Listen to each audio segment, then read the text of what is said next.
Mbele yenu ni Timothy Masika Nyongesa, ni mwanafunzi kutoka shule ya upili ya Nalondo CPM Special National Secondary School for Physical Impaired. Niko katika kidato cha 3. Jinsi mnavyoniona, nina shida kubwa sana ya kiafya. Kuzaliwa nilizaliwa tu vizuri, lakini nilipofikisha miaka 9 uso wangu ulianza kuvimba. Lakini wazazi wangu hawakuwa na uwezo wa kunipeleka hospitali, lakini nilikuwa naendelea tu na masomo yangu katika shule ya msingi ya Lipolina, ambapo nilisoma huko nikafanya kwa darasa la 8.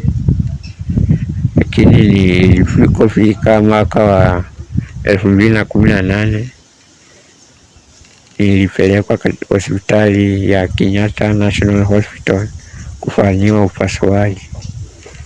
Lakini baada ya miezi 3 tena uvimbe ulirudi, lakini kwa sababu nyumbani ilikuwa mbali sana na hospitali, kwa hiyo wakanirifaa niende Moi Referral Hospital huko Eldoret. Tena nikafanyiwa upasuaji mwingine. Lakini sasa tena baada ya miezi 2 uvimbe tena ukarudi. Lakini kulitokea na mwisani mmoja kutoka Germany ambaye anaitwa Steffi. Aliweza tena kunisaidia na kunipeleka hospitali ya Nairobi. Tena kufika nikafanywa surgery. Tena uvimbe huu baada ya miezi 3 ukarudi. Ndio maana unaniona nikiwa hivi. Umeniletea shida sana. Siwezi kutafuna chakula. Mpaka umefanya nina kidonda kikubwa sana mdomoni. Wakati mwingine inaanza kutoa damu. Inanifanya nashindwa kukaa na wenzangu. Natamani sana nisome maishani mwangu. Nije kusaidia wazazi wangu. Lakini hii shida ndio inanitatiza sana. Natamani nikimaliza masomo yangu nikuwe lawyer. Lakini shida hii inanitatiza sana. Lakini sasa naomba mhisani yeyote, wahisani wote, shirika lolote, wabunge wetu, viongozi wetu wa serikali, naomba mnisaidie niweze kupata matibabu ya nje ambayo inagharimu shilingi milioni 2.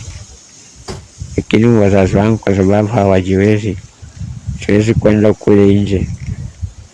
Naomba msaada, mnisaidie. Tawawire ni mwalimu mkuu wa shule Toto Speciali ya Nalondo. Kuna huyu mwanafunzi wetu Timothy Masika ambaye amekuwa na hii shida ya uvimbe kwa uso jinsi vile mnavyomuona. Ni mwanafunzi mwerevu, mwanafunzi ambaye anapenda masomo na yuko katika kidato cha 3.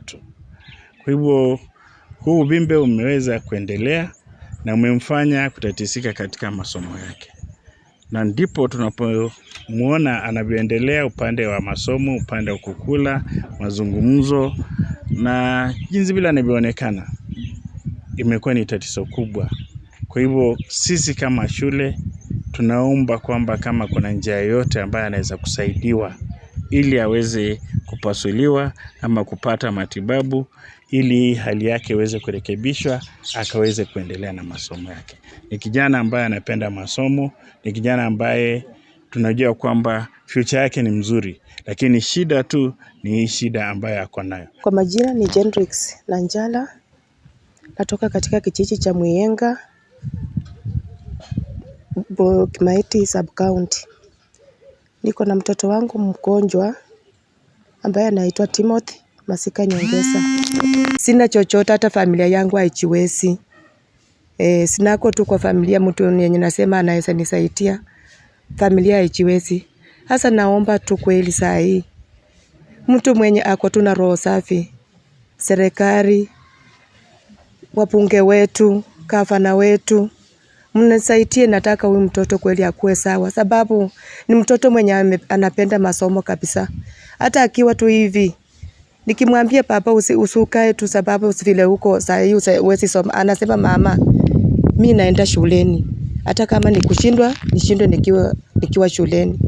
Sasa naomba tu wahisani kweli, wewe mtu mwenye ako na roho ya kusaidia, awe nani, awe kwa kikundi gani, waheshimiwa wetu, na waomba mnisaidie huyu mtoto aende kwa hospitali atibiwe, sababu hiyo matibabu ya Nairobi Hospital ni kama wanisaidia, lakini natakana nichukue step ingine niende huko India, na huko ina karibu kama milioni 2 ndio hii matibabu ya mtoto ikamilike, akuwe sawa, aendelee na masomo yake.